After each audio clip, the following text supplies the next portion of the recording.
My name is Calliope, daughter of the sky god Zeus, and muse of much renown. Sit here at my perfumed feet as my poem unfolds before you, an epic that springs from the depths of the sea and finds its end upon strange shores. For this is your story, the story of Argonus, son of Argus the shipbuilder and friend to Jason the hero. Our tale begins like many a sailor's story before it, with tragedy and a lilting song that carries from one dark wave to the next.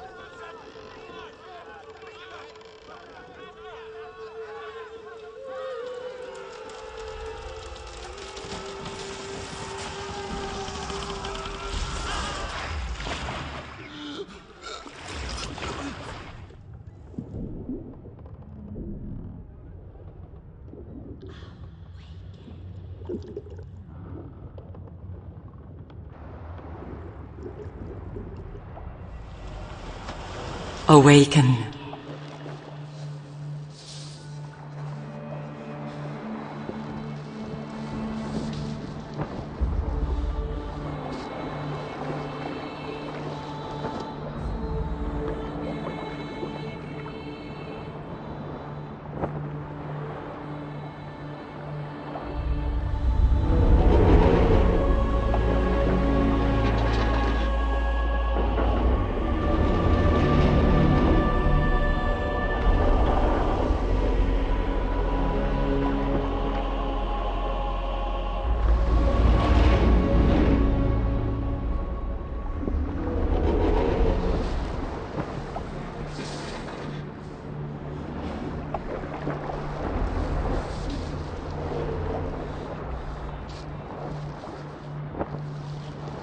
Book 1.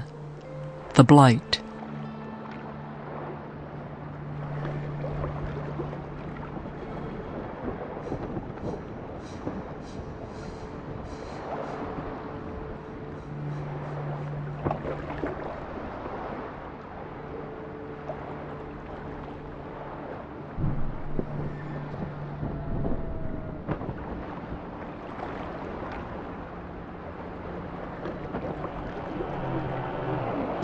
A frozen scream is etched upon the face of bewitched Typhus, helmsman of the Argo.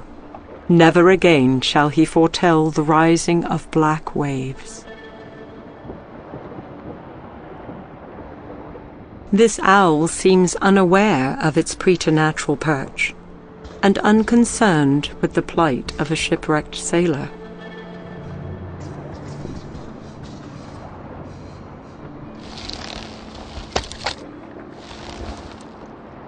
More than a piece of driftwood, this plank was once surely bound to a mighty ship.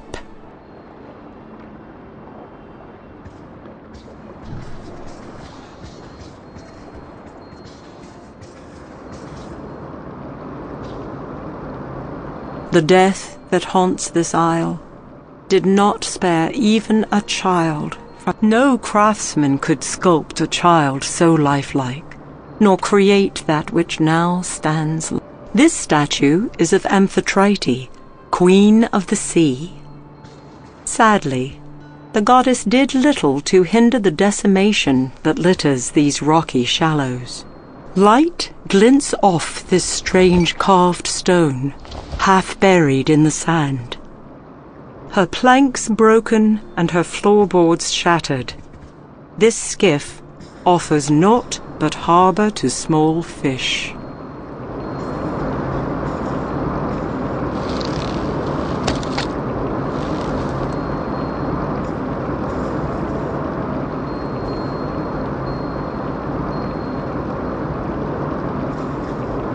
The water that flows from these rocks would keep even the most stalwart from discerning what lies beyond.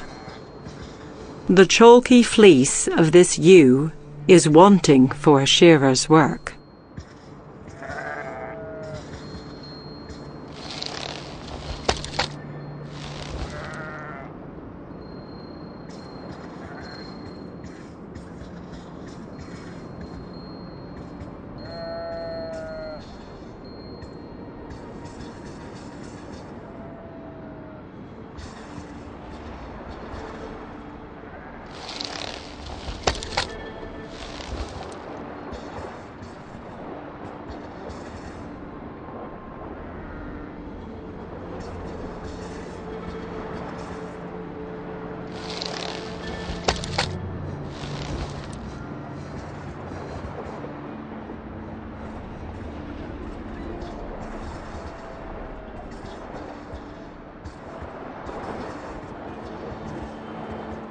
Acastus, the son of King Peleus. This statue, if it could be called thus, is that 'tis the faithful Argo, her weathered hull rent, her stalwart crew scattered, dead or lost to the endless sea.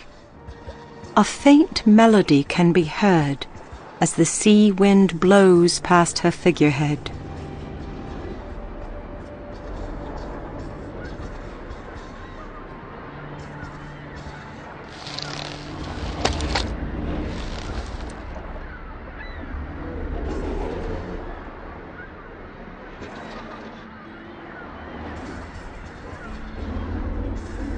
This statue would appear newly struck, as the salt of the sea has yet to assail its stone.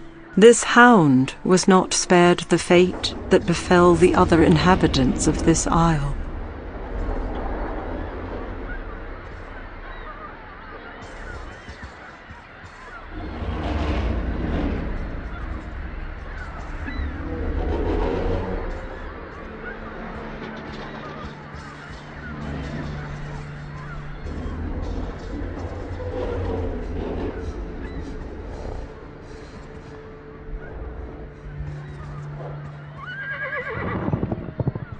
Whether spooked or merely provoked, the stallion launches itself from the cliffside before mighty wings carry it far above the awestruck sailor below.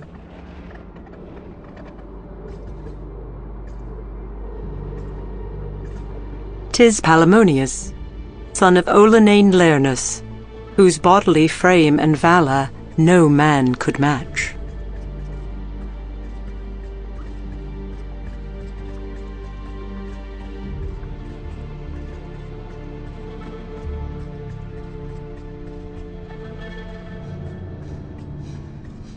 An unseen hand forces Argonus from his feet and into a dense thicket skirting the stone path.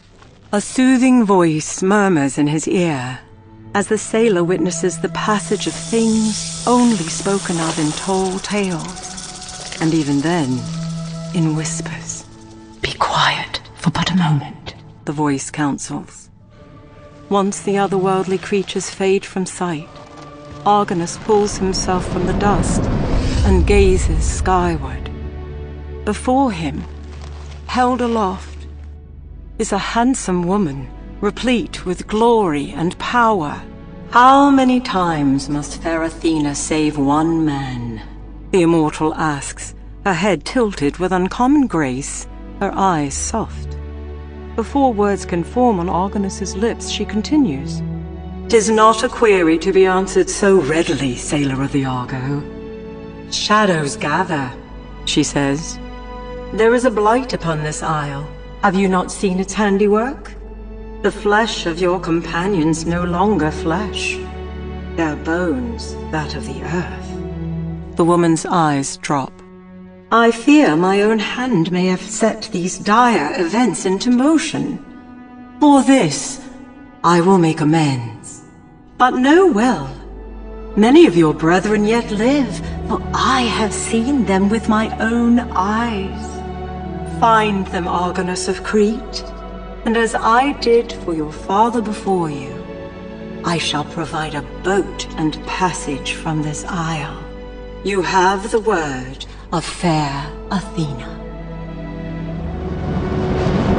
Not a heartbeat later, the goddess is gone, and breath gladly returns to the sailor's lungs.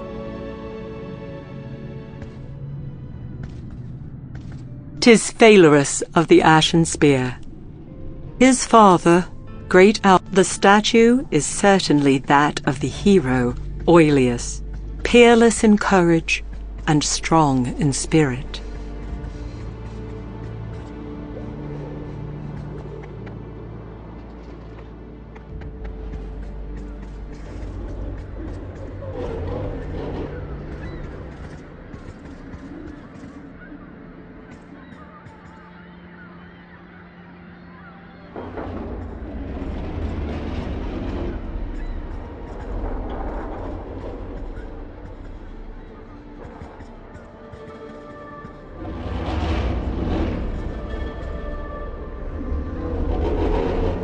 Though salty mists shroud their form, there is no denying the women upon the rocks. For even from here, the lure of the siren's song is strong. Nearly 200 men high, the massive bronze soldier stands silent, enthralled by the euphonious song rising from below.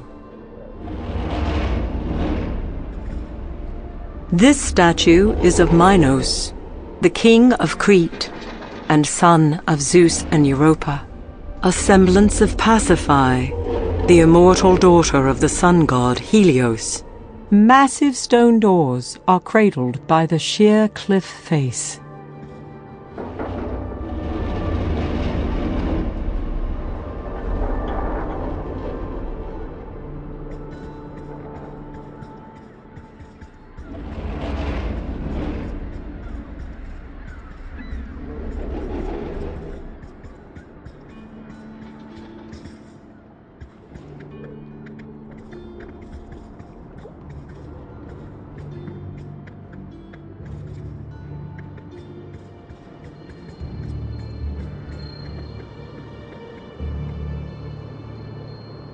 Long, twisted necks adorn the pitted surface of this stone tablet. This child was not struck down by mortal ills.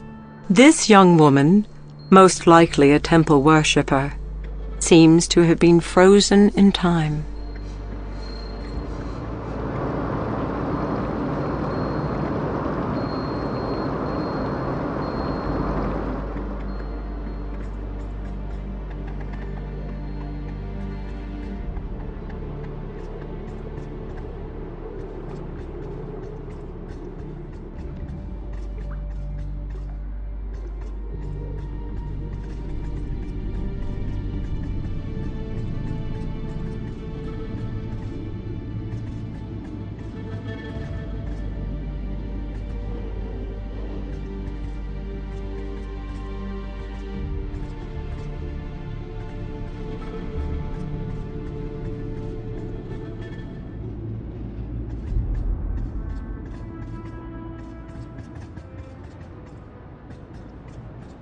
One can become extremely ill, consuming the berries from this black nightshade.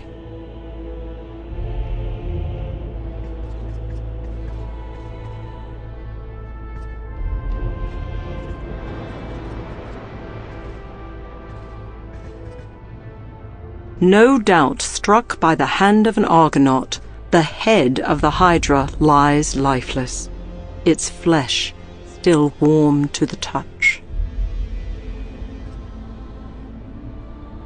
No doubt struck by the hand of an Argonaut, the head of the Hydra lies lifeless, its flesh still warm to the touch. Hail, strong Erobotes, Paul Canthus, son of Abas. Calais was a welcome comrade. Taenarus has lost a great son in Euphemus. He was the most swift. 'Tis the visage of strong Asterius, son of Hipparasius, who stood 200 of men against the Gagenes on the land of the Doliones.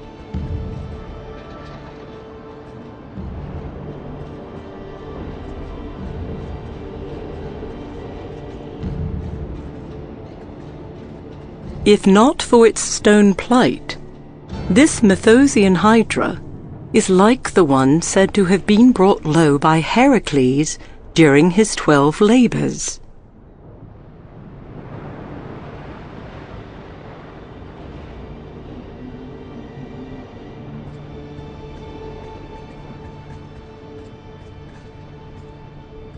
No doubt struck by the hand of an Argonaut, the head of the Hydra lies lifeless, its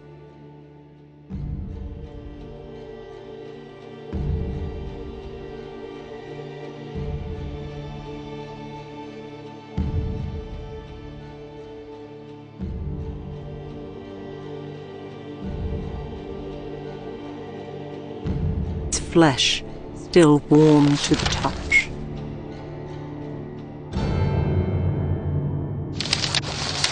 Blessed are those who chance upon this manuscript, only to marvel, perhaps in disbelief, that a goddess appeared, let alone spoke, to a simple sailor. Whether for grandiosity or merciful boon, fair Athena has once again brought me from certain harm.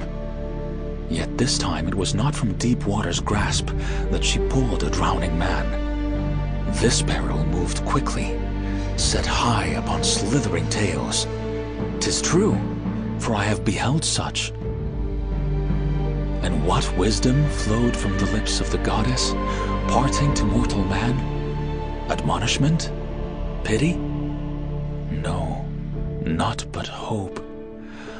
Upon each honeyed word I clung, drawn to them as a moth to a distant light within a dark wood.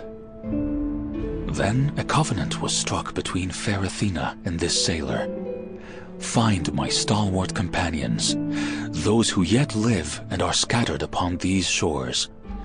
And though horrors surely await, she will lead us down gentle paths to a waiting boat and safe passage from this isle.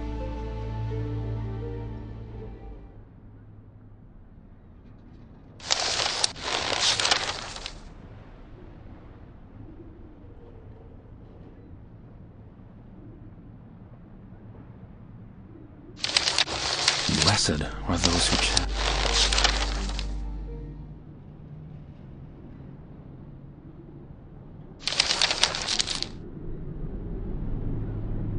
No doubt struck by the hand of an Argonaut, the head of the Hydra lies lifeless, its flesh still warm to the touch.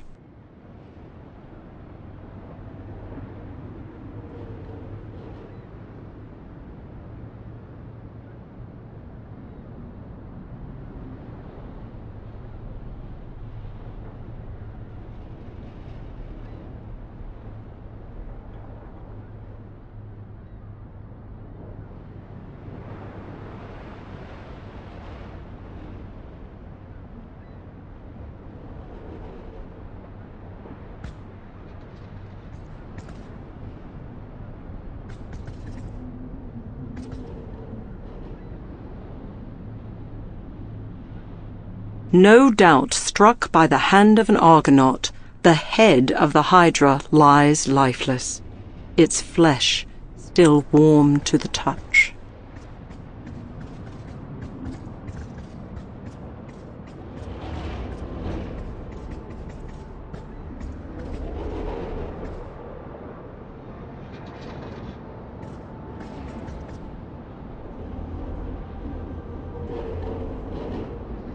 This wayfarer's spear is both a formidable weapon and a sailor's crutch.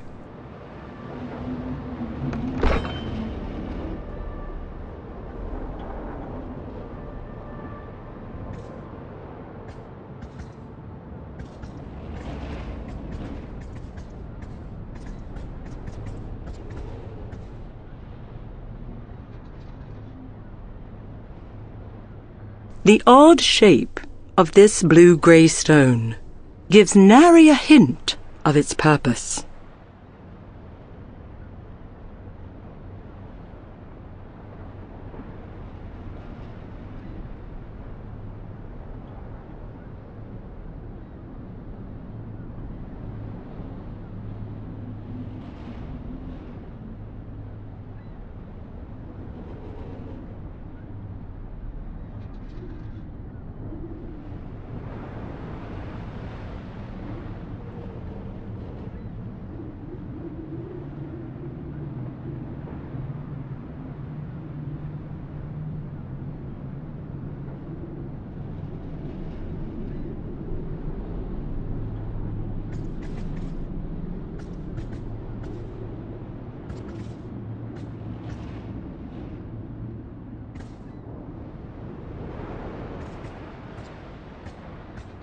No doubt struck by the hand of an Argonaut, the head of the Hydra lies lifeless, its flesh still warm to the touch.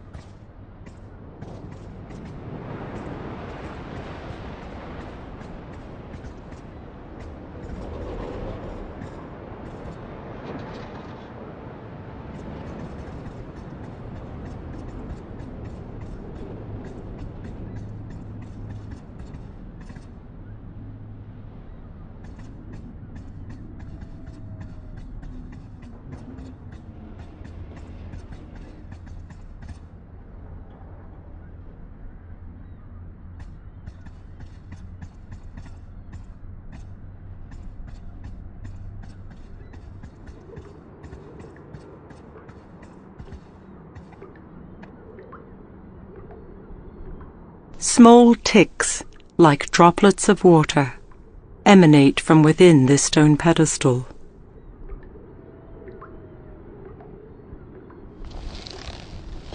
The stone drops neatly into the groove, and the great eye slowly moves, revealing a hidden passageway.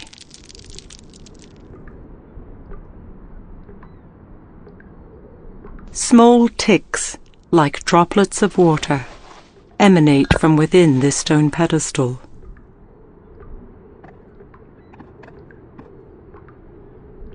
Small ticks, like droplets of water, emanate from within this stone pedestal.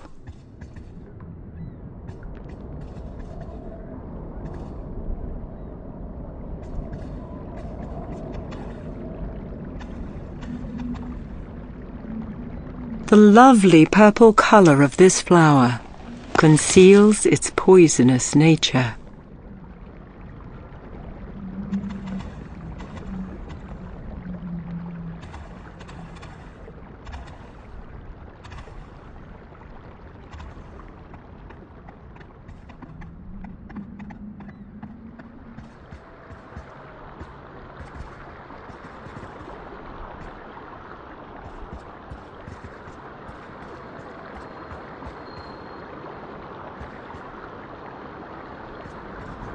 An intricate carving of a fish betrays which god inhabits the temple beyond.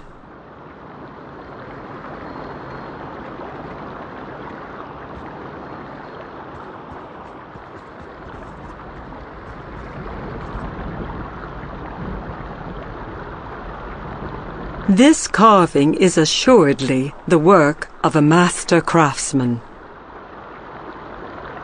This woman was no doubt on her way to pay tribute within the temple. Her last moments of horror remain etched upon her face.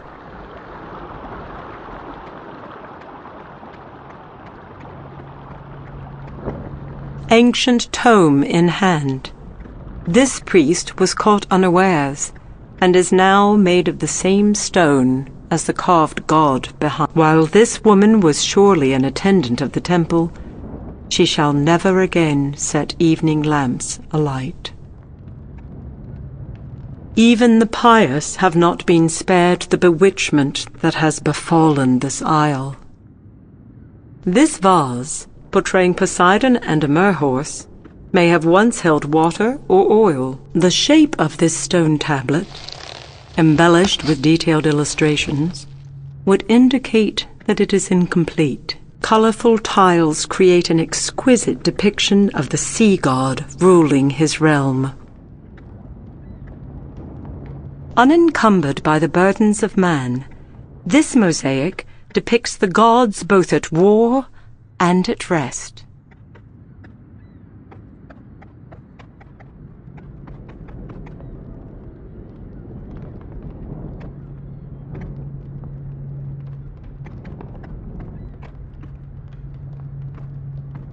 Painstakingly carved by the pious, reliefs such as this can be found in any temple from here, unlike the unearthly statuary that inhabit this isle. This towering statue of Poseidon shows the workmanship of a master sculptor's hand.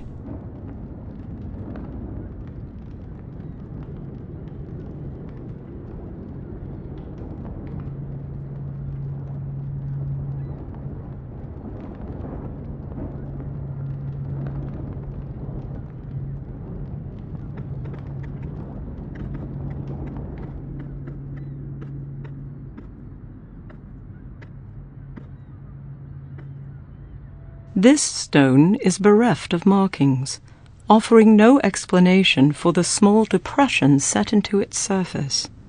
The yellow light it emits is curious.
This rotten timber is too small to be a yard for the mast.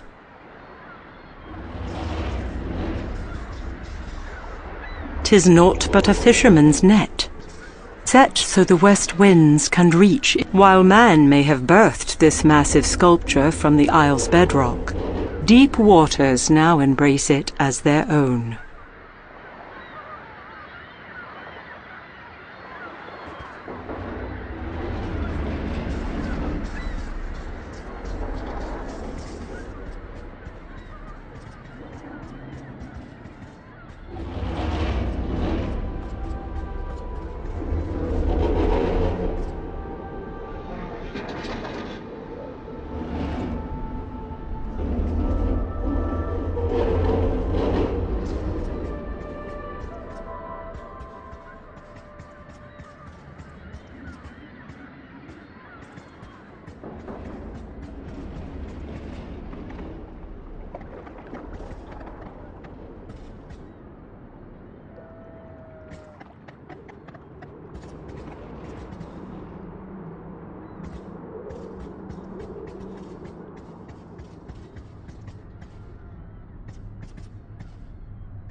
No doubt struck by the hand of an Argonaut, the head of the Hydra lies lifeless, its flesh still warm to the touch.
This grotesque statue is that of Honorable Castor. Finding a trinket such as this upon these shores, let alone within the boughs of this tree, must surely be a portent.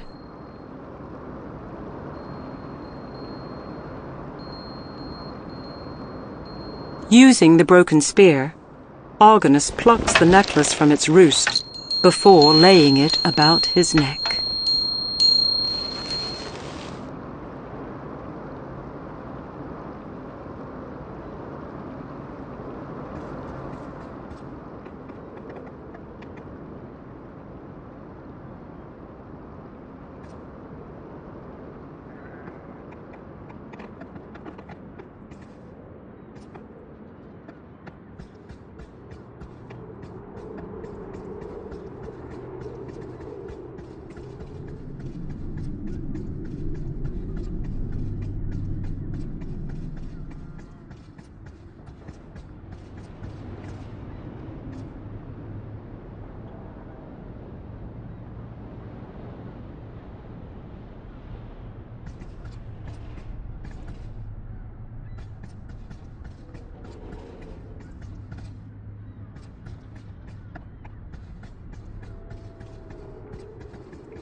Removing the necklace, Argonus holds it before the statue, praying silently that Poseidon recognizes it and grants audience to a weary wayfarer. The great sea god does not disappoint. Within seconds, marble shudders, foundations shake, and the heart of Argonus is quickened. The Lord of all waters speaks. Who would call upon Poseidon, only to be found wanting of tribute or song? Poseidon stretches forth his arm. Where are my consorts and vassals? Look about you. You may seek them, but they will not be found. They have deserted me, forsaken me in this darkest of hours. And who has set loose the scourge that you have borne witness? Athena's puppet, the son of Danae and Zeus himself. The sea god pauses for a moment, taking measure of the sailor before him. Yet, even so, my anger is not fit to be laid upon the shoulders of my bondservants, let alone set upon one whose necklace bears my mark. Leave me to my grief and seek me no more. I have opened a way for you. Take it if you wish, or abandon it. It matters little. The statue of the sea god turns his gaze away from the sailor and speaks no more.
I have offered many a prayer to the gods of the sea, fervently petitioning favor while tossed upon great swells within dark storms.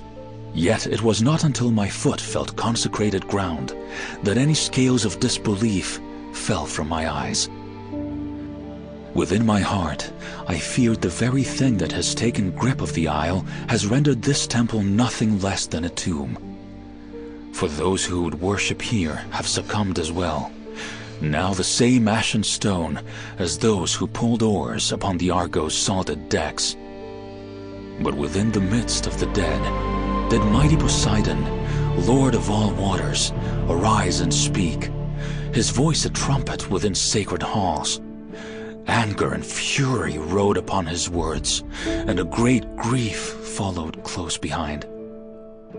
He spoke of the son of Danae and of Zeus, whom I know from my studies to be honorable Perseus.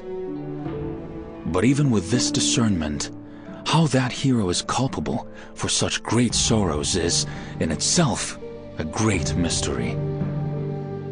And though I paid no honor to Poseidon, nor did I bring him tribute or sacrifice, grace fell from the sea god's hand. My form was spared his wrath, and the rush of great waters grew distant until they could be heard no more.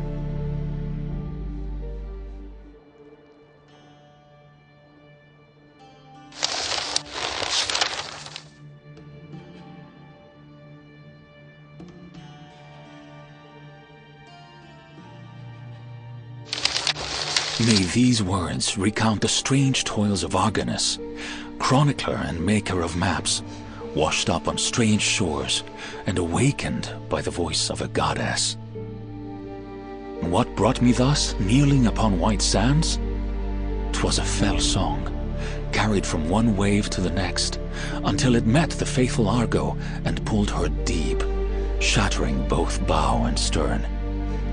Now she lies broken amongst sharp rocks, never again to bring men to great adventure. Oh, and what adventures! All that could have been and now will never be. They are as foam upon pounding surf. The fickle gods, the very ones to whom this sailor offered tribute, have scorned us, forsaken us without rebuke or counsel.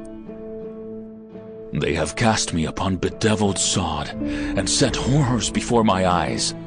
My brethren, the fabled Argonauts, are no more. Men I supped with just a day hence, are now naught but pallid and sorcelled stone, to be ravaged by wind and storm. Indeed, I am a man of many sorrows, but shall I not press onward? For good or ill? Mayhap the blight that has taken these brave men has not overcome all. Though my body is weary, my brow feverish, I shall not abandon them. So says Argonus, son of the shipbuilder Argus.